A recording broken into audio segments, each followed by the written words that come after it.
Welcome. Today I'll be redesigning the girls from Season 1 of the Winx Club.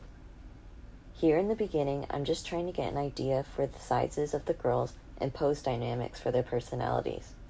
Then I will go down one by one and talk about them.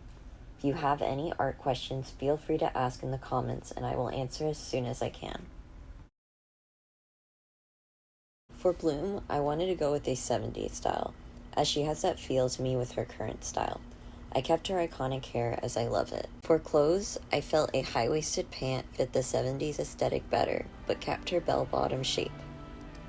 I added tennies instead of wedges as she walks everywhere, and that would get uncomfortable, and Bloom feels like a person who would prioritize comfort over the height boost. I kept a crop top but changed it to a tank top type, as the inspiration photo I found felt so much like what I was going for, and could easily use a cardigan. Here I'm just getting the line art settled as I finished to sketch. I gave her a bit of a darker tone as she spends a lot of time outside, and later add lots of freckles for a sun-kissed look. I muted her hair to a more natural red ginger as I thought it complemented her skin tone well. For the clothes, I wanted more of a down-to-earth palette that had a fire elemental feel to it, but kept the iconic blue in her shoes so her transformation didn't feel out of nowhere. Here I'm starting the blushing and skipped straight to the shadows. I did it on top of the line art as I wanted to try a new technique of changing the line art colors, as I've never done it before. After this, I'm going in with the highlights, adding some sparkles, and going in last minute changes like the plaid white, which I think really complements her down-to-earth nature, and the freckles are added. Overall, I found her to be a curious yet sweet girl who tries to be the bigger person despite secrets hidden and manipulation done to her at the hands of the tricks and those of the faculty. For Stella, I found heavy inspiration in a specific pink dress. I could see her wearing the shape as it was so perfect that it heavily influenced the rest of the design. I made Stella very tall, inspired by coziidraws. I liked the idea of confidence in her height, so I also gave her heels. I kept the chain as I really loved it in her original design, and gave her a necklace that will later become her ring of Solaria. And yes, I gave her socks with sandals. I found it a big high fashion look that I feel she would be a trendsetter for at Althea. She also is the most accessorized of the group in my opinion. This is moving quick, but I made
just covered by the bandana.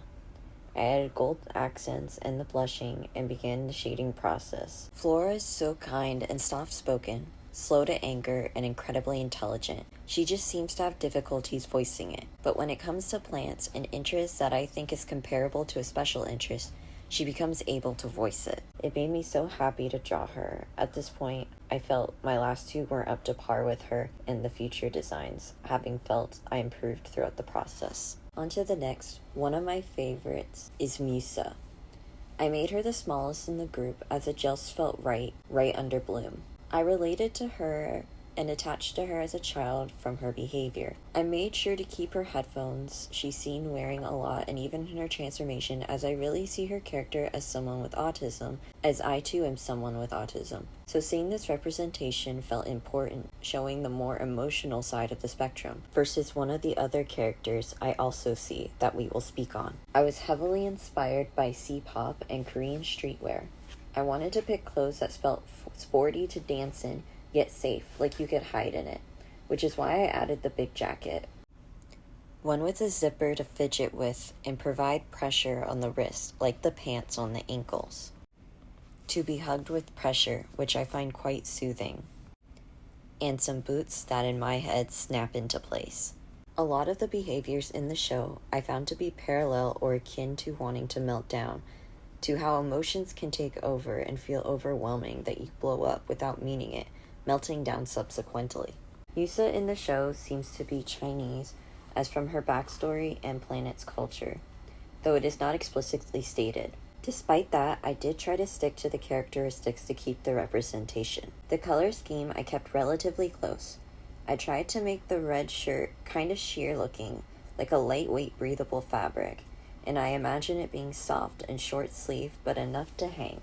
I imagined she would use her size to hide behind the other girls, and can see her wanting to lean on Tekna for relating with similar struggles, and Flora for warm hugs. I can see her as Bai, and after getting her heart broken by Riven, being with Tekna, as I think it would be a wonderful fit. Now on to Tekna, the other ASD quoted character, making up the more logical side of the spectrum. Though she is not void of emotion, she just doesn't understand it well. I made her on the taller side with Flora. She went through the biggest change in my opinion, with a slight change in hairstyle. I stuck to a cyber streetwear style, falling for 3 designs I mixed together. She's a bit stockier as I tried to give each of the girls a different body type, but I think her design came out fun and adorable. With the large redesign changes, I tried to stick to the same palette, color picking from her original art. With this redesign, my goal was to humanize her. Since she's coded as autistic, I wanted to pull away from her being robotic and cold, since it's a stereotype coded in ableism and anti-Semitism. To me, she can be smart and technologically based without falling into harmful stereotypes of savant syndrome. To me, it feels like she struggles with alexithymia, commonly found in autism, which is struggles with identifying emotions, among other things. I feel like in the show, she's pressured to like Timmy, and him the same. I can see her being asexual and aromantic, or asexual lesbian, as I think her and Misa bonding through helping each other would make a cute storyline. Here I'm just adjusting all of the girls' heights to fit together and editing the background. That gives nostalgia of watching the show over and over on DVD in the early 2000s. That concludes Season 1 of the Winx Club. I'm currently halfway through Season 2. I'd like to make a video on their transformations and the specialists, and pick a future season to update designs, as Season 2 isn't much different, so I may pick Season 3 when adding Layla/Aisha, depending on what year you watched. My little autistic brain couldn't handle the change. All in all, enjoy the rest of your whatever. Hope you enjoyed.